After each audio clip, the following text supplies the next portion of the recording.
of 800 degrees Celsius. When Israel dropped white phosphorus on Al-Quds Hospital, when it dropped white phosphorus on the Beit Lahya school, when it dropped white phosphorus on the main humanitarian warehouse for the UN in Gaza, Human Rights Watch said these were war crimes. Mr. Goldstone was more cautious. He did not call them war crimes. I personally disagree with him, but still, for our purposes, the important point is he was more moderate than the other respected human rights organizations. Let's take a second example. Mr. Goldstone said his most extreme conclusion was that if Israel does not carry out serious investigations of what happened during the Gaza invasion, he said then Israel should be brought before the International Criminal Court, which is strong language for sure, and to his credit. But we have to bear in mind Amnesty International put out a very substantial report in which it said Israel has become such a consistent violator of human rights that the United Nations should impose a total arms embargo on Israel and Hamas. Hamas, of course, it means nothing. An arms embargo on firecrackers is not going to mean very much. But it was very significant to say the entire world, and they focused in particular on the United States, all the white phosphorus weapons used in Gaza, all of the white phosphorus, and they showed the pictures. They were all made in the United States. And Amnesty said there should be a total arms embargo on Israel. That's serious business. Again, with all due respect to Mr. Goldstone's report, he never went that far. And so, what you find when you look at the actual record, number one, it's very hard to try to explain why Mr. Goldstone would be attacking Israel unless there was good reason. Mr. Goldstone is Jewish. He says he's a Zionist. He says he believes in the idea of a Jewish state in Palestine. He tells you his mother was an active Zionist. He tells you his daughter is an active Zionist. He sits on the board of governors of the Hebrew University in Jerusalem. He has an honorary degree from the Hebrew University in Jerusalem. He says, I've worked my whole adult life for Israel.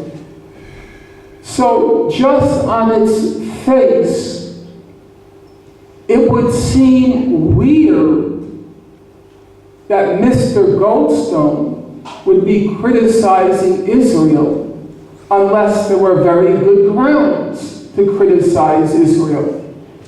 So to call Mr. Goldstone, of all people, controversial is already strange. But it becomes much more strange when you see that all the other human rights organizations were as critical, if not more critical, than Mr. Goldstone in their depiction, in their portrayal of what happened in Gaza. In the real world, and I'm distinguishing the real world from the world that's created by the media, in the real world, there is no controversy about what happened in Gaza. Obvious, simple examples. Israel targeted ambulances in Gaza. It damaged or destroyed 29 ambulances. Israel said that ambulances were being used to carry Hamas terrorists and Hamas weapons. Every human rights organization investigated that allegation very closely. They all concluded the same thing. There's no evidence that Hamas was using the ambulances to transport terrorists or weapons. In fact, Israel's own emergency ambulance service, Magen David Adom, Israel's own ambulance service, testified before Mr. Goldstone. They themselves testified that ambulances were not misused by Hamas. Nonetheless, Israel targeted them. That's not a controversial question. In fact, it's so uncontroversial that if you read Israel's own defense of what it did in Gaza, when it comes to the question of the ambulances, the only defense they had was there was one report, that one ambulance driver said that Hamas militants attempted to hijack his ambulance, but were unsuccessful. So by Israel's own admission, none of the ambulances was carrying weapons or Hamas militants, or they have no evidence, they admit it. The hospitals, Israel damaged or destroyed 15 hospitals in Gaza.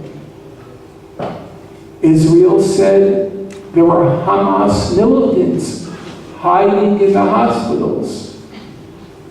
All the human rights organizations investigated that claim. They found no evidence that Hamas militants were using the hospitals. Israel systematically attacked the mosques in Gaza.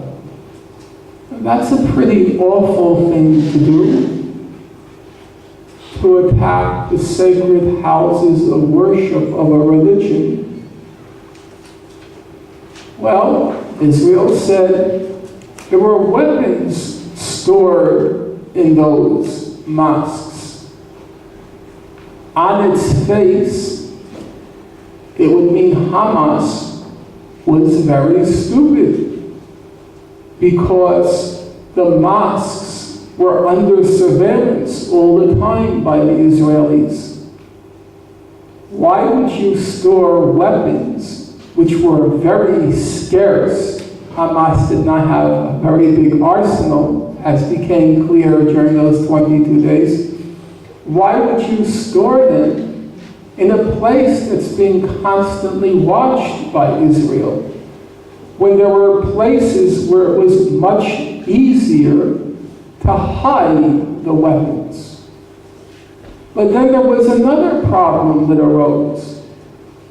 Israel systematically targeted the minarets on the mosques. Why?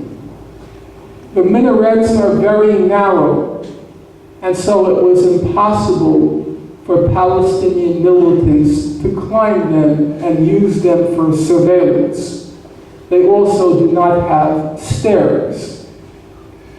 So, the Dugard Committee, the committee headed by the distinguished South African jurist, John Dugard, excuse me, no problem. He said the minarets were targeted for one reason, because they symbolized Islam. That was his conclusion. Across the board, none of the Israeli claims